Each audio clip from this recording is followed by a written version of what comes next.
Welcome to the world of Renaissance architecture, where grandeur meets beauty and innovation meets art.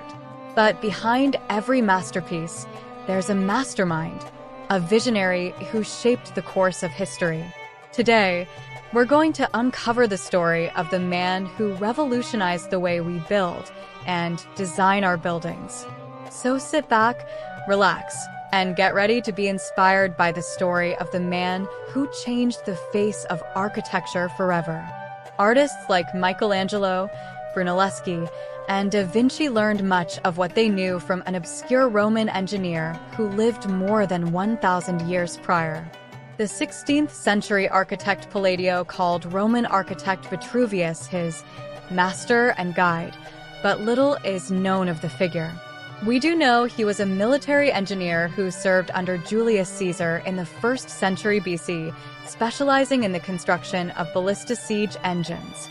He likely campaigned in North Africa, Gaul, Hispania, and Pontus near the Black Sea.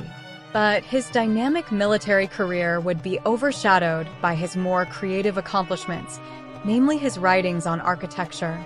Vitruvius was an architect in the way ancient Romans understood the term. Different from the narrow definition we have today, architecture included chemical, civil, and mechanical engineering, construction management, building design, and urban planning. His broad expertise made him a valuable asset while in the Legion, but after retirement, he attempted to consolidate his knowledge into a manual for future architects, penning his masterpiece De Architectura on architecture. De Architectura is simply a guidebook for building projects. It's the only treatise on architecture to survive from antiquity and is often regarded as the first book on architectural theory. The next major work on architecture, Alberti's 10 books, wasn't written until 1452. Likely commissioned by Emperor Augustus, it contains information about Greek and Roman construction methods, design of military camps and structures, aqueducts, mills, baths, harbors, and so on. De Architectura also discusses various machines used for building these structures like hoists, cranes, and pulleys, as well as war machines such as catapults, ballistae, and siege engines. Innovative domestic inventions are explored like the force pump, dewatering machine, and even central heating, or hypocaust, a method of heating that channeled hot air from a fire under floors and inside walls of public baths and villas. Vitruvius's work established architecture as a field of study.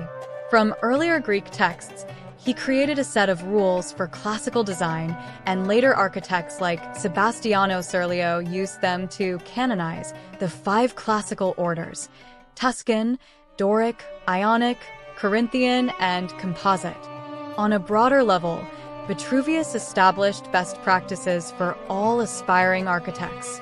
He claimed that all buildings should have 3 attributes: firmitas, utilitas, and venustas, strength, utility, and beauty, principles that were reflected in Roman architecture. Vitruvius believed architecture couldn't be mastered in isolation. It was best realized when it harmonized the diversity of human knowledge and experience with tangible reality.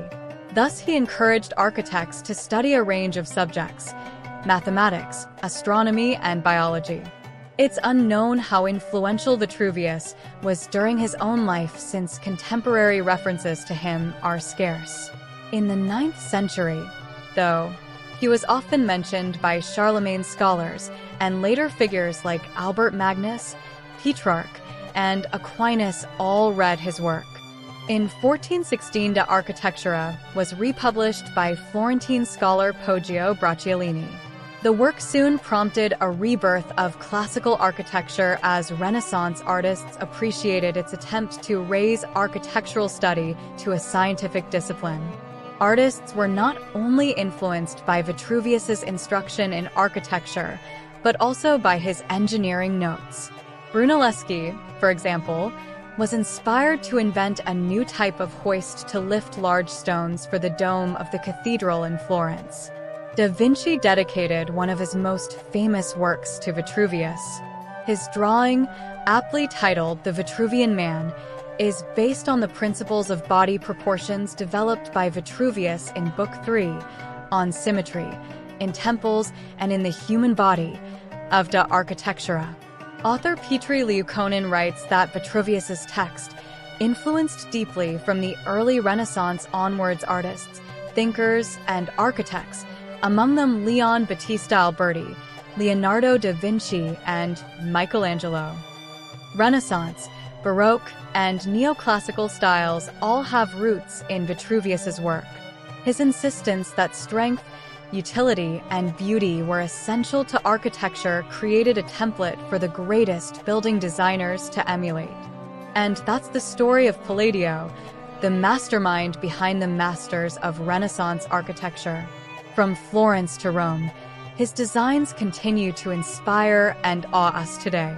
So the next time you gaze upon a stunning Renaissance masterpiece, remember the man behind the design, Palladio, the mastermind who shaped the course of architecture forever.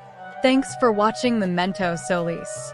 If you liked this video, be sure to subscribe and hit that notification bell for more episodes on art, architecture, and history.